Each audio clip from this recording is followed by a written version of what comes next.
Instant noodles ঝটপট তৈরি করার জন্য এখানে আমি প্রথমে তেল দিয়ে একটা ডিম ভেজে ক্রাম্বল এগ করে নিয়েছি। তার মধ্যে আমি পেঁয়াজ আর কাঁচামরিচ কুচি দিয়ে কতক্ষণ ভেজে তার ভিতরে ক্যাবেজ আর পেঁয়াজ পুলি মানে স্প্রিং অনিয়ন আর কি দিয়ে ভেজে নিয়েছি।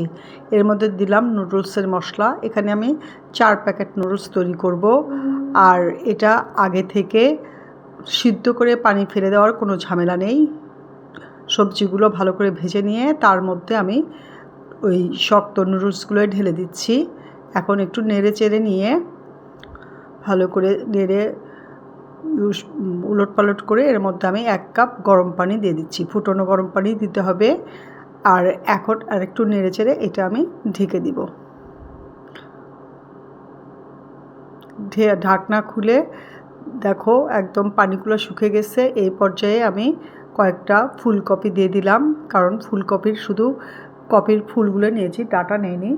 আর এটা ভাপেই সিদ্ধ হয়ে যায়, আগে দিলে পরে একদম গলে যাবে, সেজন্য আমি পরে দিয়ে জাস্ট ভাপে সিদ্ধ করে নিয়ে নেড়ে চেড়ে দিচ্ছি। দেখো খুব সুন্দর ঝরঝরে নুডলস হয়েছে। এখন একটু সস দিয়ে পরিবেশন করব। তোমরাও